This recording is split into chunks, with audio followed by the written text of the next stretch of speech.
망원경에 대해 알아봅시다. 순서는 망원경 이야기와 원리, 용어와 구조, 종류와 사용법 순으로 진행됩니다. 망원경의 뜻은 무엇일까요? 망원경을 한자로 쓰면 발알망, 멀온, 겨울경 자인 것을 알 수 있습니다. 이를 해석해보면 바라는 곳까지 먼 곳을 비추어주는 거울이라고 할 수 있겠죠? 영어로는 망원경을 텔레스코프라고 합니다. 텔레는 먼 거리에, 걸친이라는 뜻을 가진 적두어입니다. 적두어는 단어 앞에 붙어서 특정한 뜻을 더해주는 말을 뜻하는데요. 텔레비전, 텔레파시도 동일한 적두어가 들어갔습니다. 그리고 스코프는 범위 또는 시야를 이르는 말입니다. 즉, 망원경은 영어로 먼 거리에 걸친 범위를 이르는 말인 것이죠. 어느 정도 망원경이 무슨 역할을 하는지 알 수 있겠죠? 바로 망원경은 2개 이상의 볼록 렌즈를 맞추어서 멀리 있는 물체 따위를 크고 정확하게 보도록 만든 장치입니다. 우리가 자주 헷갈릴 법한 현미경과 비교해보면 현미경은 아주 작은 물체를 크고 정확하게 본다는 데서 차이가 있습니다. 그런데 여기서 주목해야 할 것은 그냥 보여주는 것이 아니라 크고 정확하게 보여주는 것입니다. 어떻게 크게 보여주는 것일까요? 그 비밀은 바로 렌즈와 거울로 요약할 수 있습니다. 렌즈는 빛을 굴절시키고 거울은 빛을 반사합니다. 망원경은 바로 빛의 굴절 또는 빛의 반사를 이용해 발명했습니다. 뒤에서 언급할 것이지만 빛을 모으는 방식에 따라 굴절 망원경, 반사 망원경이라는 이름이 붙습니다. 네덜란드의 안경 제조업자였던 한스 리퍼세이는 망원경의 발명가입니다. 우연히 볼록 렌즈와 오목 렌즈를 겹쳐보았더니 교회의 첨탑이 확대되어 보이는 경험을 하였습니다. 그는 이를 통해 초기의 굴절 망원경을 발명하였습니다. 이후 이탈리아의 천문학자인 갈릴레오 갈릴레이가 이 소문을 듣고 스스로 망원경을 제작하여 천체를 관찰하던 것이 바로 천체 망원경의 시초입니다. 현재 우리 주변에는 공연을 관람하기 위한 멀리 있는 지형을 보기 위한 망원경도 있지만 가장 대표적으로 떠올리는 것은 천체 망원경일 것입니다. 오늘 주로 알아볼 망원경도 바로 천체 망원경에 해당합니다. 그렇다면 어떻게 오목 렌즈와 볼록 렌즈로 멀리 있는 상을 크고 정확하게 볼 수 있는 것일까요? 그것을 알기 위해서는 우선 렌즈와 거울의 원리를 알고 있어야 합니다. 보시다시피 볼록 렌즈는 통과하면서 한 점에서 초점이 맺히고 오목 렌즈는 빛이 방출되기 시작하는 한 점의 위치가 초점이라고 할 수 있습니다. 1608년경에 발명된 굴절 망원경의 경우 볼록 렌즈와 저발 렌즈로 구성되어 있는데요. 볼록 렌즈에 굴절된 빛이 저발 렌즈로 들어오면 우리 눈에 확대된 빛이 보이게 되는 것입니다. 거울에도 볼록한 것이 있고 오목한 것이 있습니다. 볼록 거울은 거울 뒤에 한 점에서 빛이 나오는 것처럼 반사되는데 이 점이 초점이 됩니다. 오목 거울은 빛이 반사되면 한 점에서 초점이 맺힙니다. 거울에 반사되는 원리를 이용한 망원경은 1616년경에 처음 발명되었습니다. 뒤에서 다룰 망원경의 종류에 수차라는 말도 언급됩니다. 수차는 무슨 말일까요? 쉽게 말해 렌즈나 거울로 이미지를 보았을 때 이미지가 선명하지 않게 보이는 모든 현상을 수차라고 합니다. 일반적으로 정밀한 렌즈는 하나의 초점을 가지고 여기에 이미지가 맺힙니다. 우리 눈을 예시로 들면 외부에서 들어온 빛이 눈동자를 지나 우리 눈의 망막에 있는 시신경에 정상적으로 도달하는 것이죠. 그러나 모종의 이유로 렌즈가 정밀하지 않으면 초점이 여러 개가 생기는 경우가 발생합니다. 우리 눈을 예시로 들면 난시에 해당하겠죠. 이렇게 된다면 우리는 선명한 이미지를 볼 수 없습니다. 따라서 선명한 상을 보기 위해서는 망원경의 렌즈와 거울의 수차를 제거해야겠죠? 수차의 유형입니다. 색 수차는 말 그대로 대상의 색이 무지개색으로 번져 보이는 현상을 말합니다. 이는 푸른 빛보다 붉은 빛이 상대적으로 멀리 초점을 맺기 때문에 벌어지는 현상입니다. 색 수차는 아크로매틱, 아포크로매틱 렌즈를 이용해서 제거할 수 있습니다. 구면 수차는 둥근 거울이나 렌즈의 중심부와 가장자리에 들어온 빛이 각각 초점이 다를 때 나타납니다. 렌즈나 거울을 비구면으로 연마하여 제거할 수 있습니다. 코마 수차는 혜성 꼬리 현상이라고도 하는데요. 혜성 꼬리처럼 얹어 보이는 수차입니다. 이는 렌즈 축을 벗어난, 즉 방향이 기울어진 빛이 한 점에서 초점을 맺지 못해 일어나는 현상입니다. 비점수차는 렌즈나 거울의 수직선, 수평선을 따라 들어온 빛이 맺는 초점의 위치가 서로 달라 생기는 수차입니다. 이는 렌즈나 거울에 무리한 힘을 가해 찌그러질 때 발생합니다. 다음은 망원경의 성능을 이야기할 때 쓰는 용어를 정리한 것입니다. 우선 첫 번째, 직광력은 빛을 모으는 능력입니다. 직광력이 클수록 빛을 많이 모을 수 있기 때문에 어두운 대상을 보기 좋습니다. 렌즈나 반사경이 클수록 직광력도 커집니다. 두 번째, 분해능은 두 점을 분해해서 볼 수 있는 최소의 각거리를 말합니다. 각거리는 이 사진에서 볼 수 있듯이 두 각 사이의 거리를 말하는데요. 분해각이 작을수록 분해능이 높다고 이야기합니다. 망원경의 렌즈나 거울의 지름에 반비례하고 지름이 클수록 적은 분해각을 가집니다. 배율은 크기가 확대되어 보이는 능력을 말하는데요. 우리가 오해할 수 있는 것이 배율이 높다고 하여 무조건 좋은 망원경이 아니라는 것입니다. 배율이 높을수록 하늘의 좁은 면적만이 보이기 때문에 성운 성단, 은하가 보기 어렵다는 단점이 있습니다. 배율은 저발 렌즈의 초점거리 분의 망원경의 초점거리로 구할 수 있는데요. 단위는 mm입니다. 예시 문제를 볼까요? 초점거리가 800mm, 저발 렌즈가 20mm인 망원경의 배율은 40배입니다. 구경은 망원경 렌즈나 반사경의 지름입니다. 직광력에 직접적인 영향을 미치는 요인입니다. 초점거리는 렌즈나 반사경에서부터 초점이 맺히는 점까지의 거리를 말하며 배율에 영향을 미쳐요. 구경비는 F수라고 하며 렌즈나 반사경의 초점거리를 구경으로 나눈 값입니다.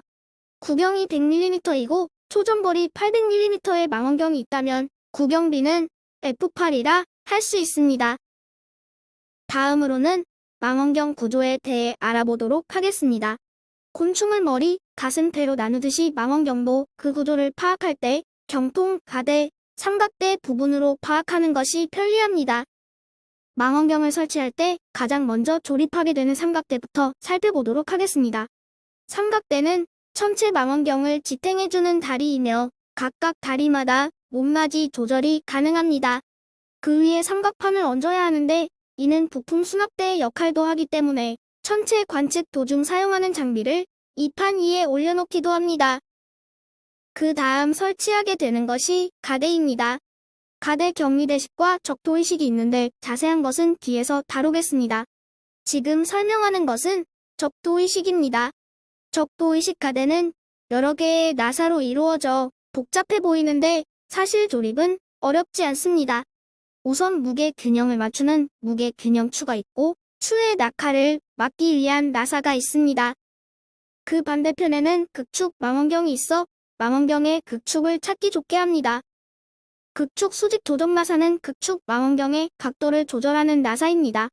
그리고 고정 나사는 적경축과 적위축을 움직이지 않게 고정하는 나사이며 미동 나사는 적경축과 적위축을 조절해서 천체를 찾는 나사입니다. 경통을 살펴보겠습니다. 경통은 가대 위에 올려 설치하게 되는데요. 무겁기도 하고 크기가 커서 조심히 다루어야 합니다. 경통후드는 경통의 앞부분에 위치해서 렌즈를 보호하는 덮개입니다. 대물 렌즈는 천체의 빛을 모으는 렌즈이고요.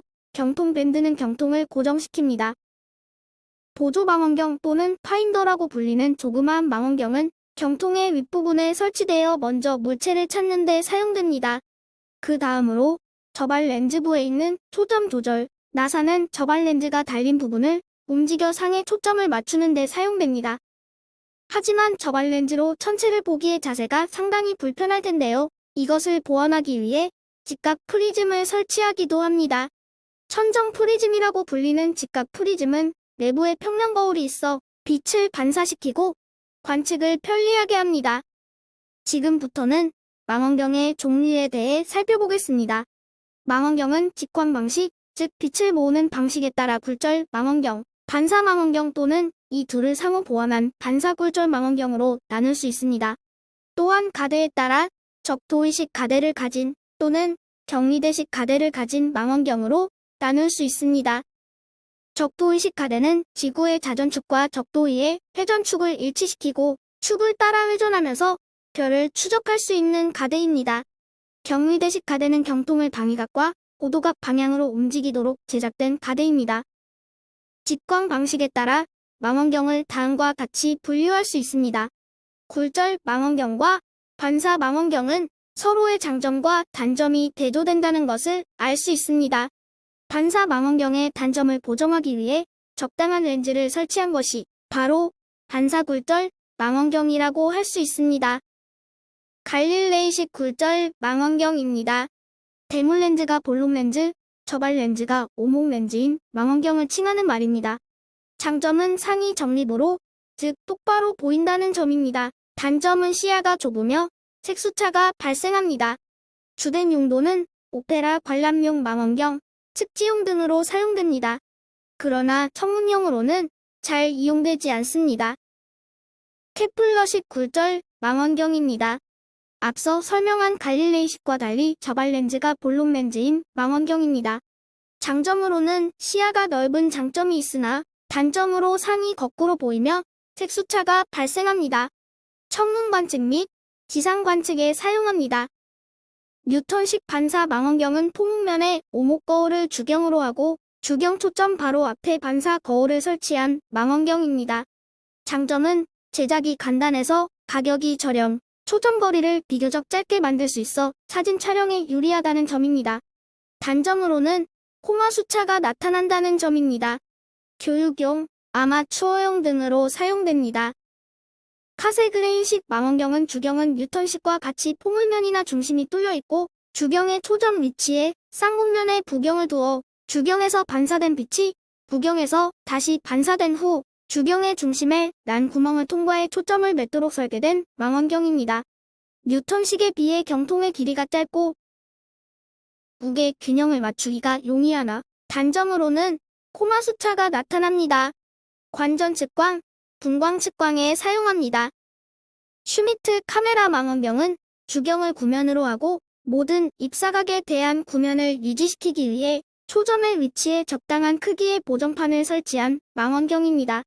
보정판의 위치에는 주경의 구면 수차를 보정하기 위한 보정 렌즈도 설치되어 있습니다. 이 망원경은 실제로는 사진 관측에만 이용될 수밖에 없으므로 사진기라 부르는 것입니다. 구면 수차와 코마 수치가 거의 없다는 장점과 F수가 짧아 넓은 영역의 사진 관측에 유리하다는 장점이 있으나 가격이 비싸다는 단점이 있습니다. 넓은 하늘을 찍을 때나 소행성을 탐색할 때 사용합니다. 슈미트 카세그레인식 반사 망원경은 슈미트 방식과 카세그레인 방식을 복합한 망원경입니다. 주경은 슈미트 카메라처럼 구면 거울을 사용하나 중심부가 카세그레 인 방식처럼 뚫려 있고 경통의 앞부분 역시 슈미트 방식처럼 구면 수착을 보정하는 보정 거울이 설치되어 있습니다. 그리고 카세그레인 방식처럼 부경이 있으며 주경에서 반사된 빛은 부경에서 다시 반사된 후 주경이 중심에 뚫린 구멍을 통과해 초점을 맺도록 설계되어 있습니다. 교육용 및 아마추어 관측용으로 사용됩니다. 다음은 망원경 설치하는 법에 대해 간단히 이야기해 보겠습니다. 앞서 망원경의 구조에서 이야기했듯이 삼각대를 먼저 설치하고 그 다음 가대를 설치하고 그 위에 경통을 얻는 순서대로 설치합니다. 천체 관측은 낮부터 준비해야 합니다. 왜냐하면 망원경을 밤에 설치하는 것은 위험하고 불편하기 때문이죠. 부품을 잃어버릴 가능성도 높아집니다. 망원경을 설치하는 방법에 대해 안내드리도록 하겠습니다. 자세한 설명 및 설치 영상은 다른 망원경 영상에서 살펴보실 수 있습니다. 우선 첫 번째로 삼각대를 설치합니다.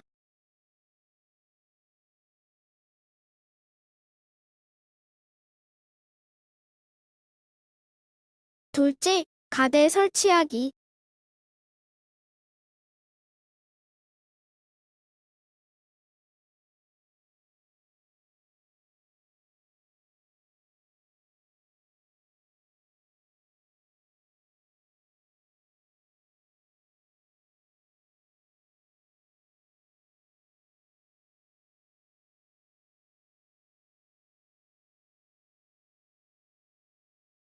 파인더를 조정해줍니다.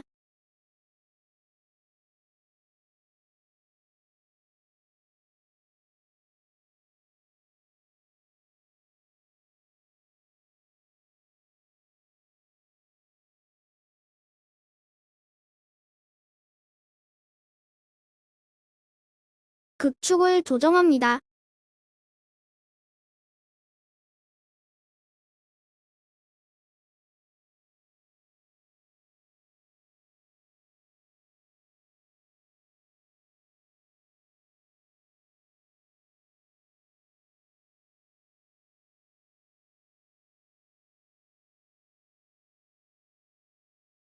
미세 조정을 합니다.